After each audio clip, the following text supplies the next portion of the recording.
Hello viewers, আসসালামু আলাইকুম ওয়া রাহমাতুল্লাহি ওয়া বারাকাতুহু। আজকে আমি আপনাদেরকে দেখাতে যাব আবুধাবি গ্র্যান্ড মস্ক, শেখ জাহিদ মস্ক, যেটা বিশ্বের ৩ নম্বর মস্ক। অনেক সুন্দর একটা ভিউ, অনেক সুন্দর মসজিদ। আমি মুসাফা যাচ্ছি, যেহেতু ঈদের দিন আমার এখানে আমি ছাড়া আর কেউ নাই। সেখানে আমার পরিচিত লোকজন সবাই ওখানে। তো যাওয়ার পথে ভাবলাম শেখ জাহিদ মসজিদটা আপনাদেরকে একটু দেখাই। দেখেন কত বিশাল এরিয়া, দেখার মতো মসজিদ। আমি গিয়েছিলাম মসজিদের ভিতরে অনেক আগে। আসলে মসজিদের ভিতরে যাইতে গেলে একটু ঝামেলা আছে, একটু অনেক দূর মানে ট্যাক্সি দিয়ে যাইতে হয় এবং অনেক সময় লাগে। তো এরকম সময় হয় না বিদায় আমি যাই না ওখানে। দেখেন আমি বাসে করে যাচ্ছি, বাস থেকে দূর থেকে ভিডিও করছি। এটা হচ্ছে মসজিদের পুরাটা এরিয়া। অনেকগুলো খেজুর গাছ আছে এখানে, এমন অনেকগুলো ফুল গাছ আছে। ফুল গাছগুলো এখানে দূর থেকে দেখা যায় না, খেজুর গাছগুলো ক্লিয়ারলি দেখা যায় এবং গাছগুলা কাটা আছে অনেক সুন্দরভাবে। মসজিদের বাউন্ডারিগুলা অনেক সুন্দর করে করা আছে। আমি বাসে করে যাচ্ছি। ফুল গাছগুলো অবশ্যই অনেক সুন্দর।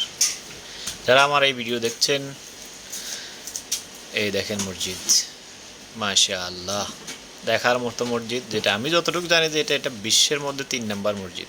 এবং ভিতরের ভিউগুলা অনেক সুন্দর, কার্পেটগুলা এবং এই যে মিম্বারগুলা অনেক সুন্দর, অনেক সুন্দর। আমি ওখানে গিয়েছি, কিন্তু এখন হয়তো ভিডিও করি নাই ওখানে যখন গেছি তখন। এখন জাস্ট বাইরে থেকে দেখাইতেছি। ইনশাআল্লাহ চেষ্টা করবো একদিন ভিতরের ভিউগুলো আপনাদেরকে দেখানোর জন্যে। বাইরে এরকম কতগুলো ডিজাইন করা গম্বুজ আছে এবং এটার ভিতরে মার্কেট আছে অনেকগুলা। আমি শুনছি, যাই নাই, আমি ইদানিং যাই না, আগে গেছি। দেখেন অনেক সুন্দর, মাশাআল্লাহ।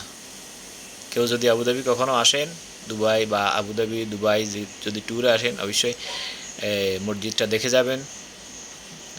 ম্যাক্সিমাম যারা ট্যুরিস্টে আবুধাবি আসে বা দুবাই আসে, তাদের মোটামুটি একটা পছন্দের ইয়ে থাকে যে শেখ জাহিদ মসজিদ, আবুধাবি এটা দেখার।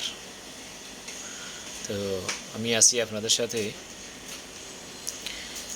এখন দুপুরবেলা যাচ্ছি মুসাফা, চলে আসবো আবার বিকেলে হয়তো।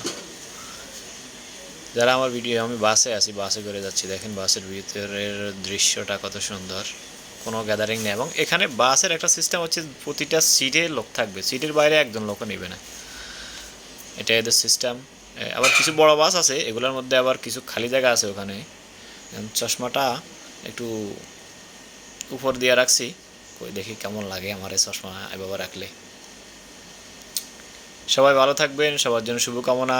আর আমার ভিডিওগুলো যদি আপনারা ভালো লাগে, শেয়ার করবেন, লাইক করবেন, কমেন্ট করবেন। আমি চেষ্টা করবো আরও ভালো ভালো ভিডিও আপনাদের দেখানোর জন্য, ইনশাআল্লাহ।